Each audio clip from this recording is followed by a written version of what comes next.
建、咫尺之遙，但就承載住同嶺南文化唔一樣嘅南方文化體系。據統計，喺香港嘅閩籍鄉親多達120萬人。今次灣區社就帶領咗40名香港青年走進泉州、廈門，開展咗一場閩南文化探索之旅。喺泉州，香港青年親手體驗簪花非遺，感受千年手藝嘅傳承。行入開元寺，喺古剎鐘聲入邊讀懂信仰同埋包容。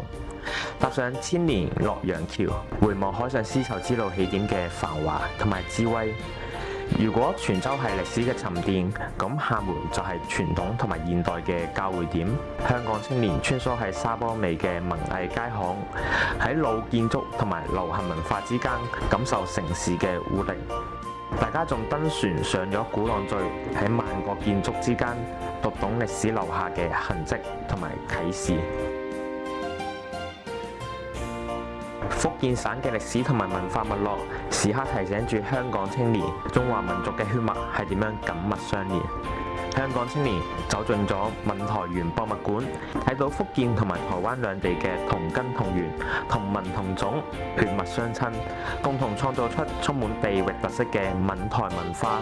咁我一入到嚟，其實我都好震驚啊！哇，點解呢個博物館咁大嘅咧？咁樣，咁而我身後嘅呢一個榕樹嘅壁畫啦，咁其實我都覺得好震撼。更加令我注意到嘅就係佢有幾個字寫咗喺側邊咧，就係同文同種同根生啦。先知道咧，原來福建同台灣嘅好多文化啦、背景啦、歷史啦、飲食等等嘅生活上面嘅嘢咧，其實都係好同源嘅。都係認識到其實呢啲文化係息息相連嘅、息息相關嘅。作為一個僑鄉咧，有好多文化係好類似㗎啦，譬如話媽祖啊、閩南話啊，我哋都係一家人，更加親近嘅感覺咯。香港青年亦都嚟到廈門嘅一國兩制沙灘上邊，遠處嘅金湖依稀可見，對佢哋嚟講更加係特別。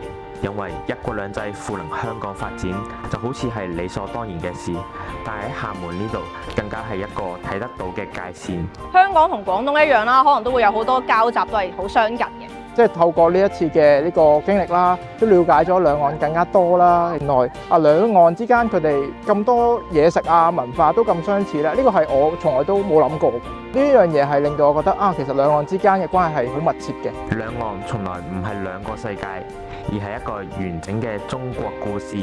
理解咗呢一點，先會真正明白一國嘅意義。其實香港都係一國兩制下嘅一個特區啦，都要認識祖國同埋了解國情嘅。一國兩制之下咧，其實不僅更加維護咗我哋國家嘅主權啦，同埋咧亦都係維護咗好多我哋同胞嘅利益。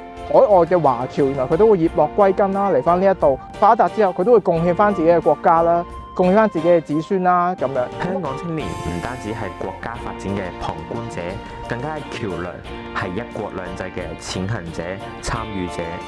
相信呢一趟福建之行，唔單止帶俾大家美食、非遺等等閩南文化嘅深度體驗，更加係一趟令香港青年真正理解國家、認識中華民族嘅人生旅程。覺得係非常豐富、非常有趣咯。認識咗唔同嘅風土人情咯。尋根咯，就揾翻自己國家嘅一啲文化習俗啊、非遺啊，類似嗰啲咯。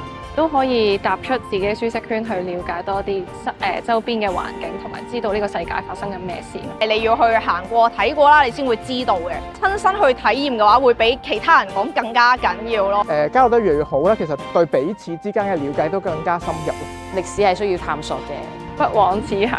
好正，多姿多彩，好好玩啊！見識廣博。下一次灣區社又會去邊度呢？請繼續關注我哋，一齊行出灣區睇祖國。